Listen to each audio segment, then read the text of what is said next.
بسم اللہ الرحمن الرحیم۔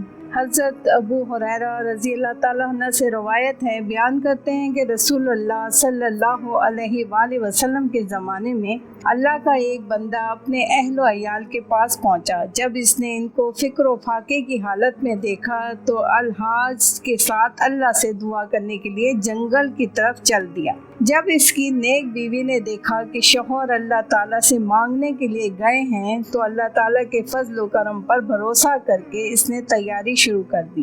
وہ اٹھ کر چکی کے پاس آئی اور اس کو تیار کیا تاکہ اللہ تعالیٰ کے حکم سے کہیں سے کچھ غلہ آئے تو جلدی سے اس کو پیسا جا سکے۔ پھر وہ تندور کے پاس گئی اور اس کو گرم کیا تاکہ آٹا پس جانے کے بعد پھر روٹی پکانے میں دیر نہ لگے۔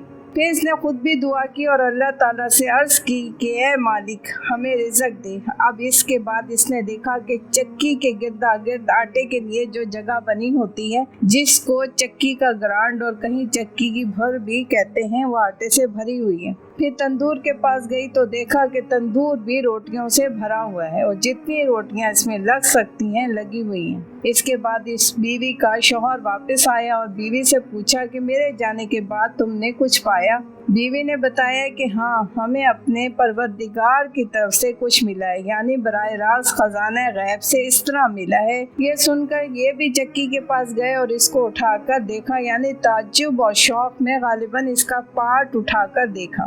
پھر جب یہ ماجرا رسول اللہ صلی اللہ علیہ وآلہ وسلم سے ذکر کیا گیا تو آپ صلی اللہ علیہ وآلہ وسلم نے فرمایا کہ معلوم ہونا چاہیے کہ اگر اس کو اٹھا کر نہ دیکھتے تو چکی قیامت تک یوں ہی چلتی رہتی اور اس سے ہمیشہ آٹا نکلتا رہتا۔ جزاک اللہ۔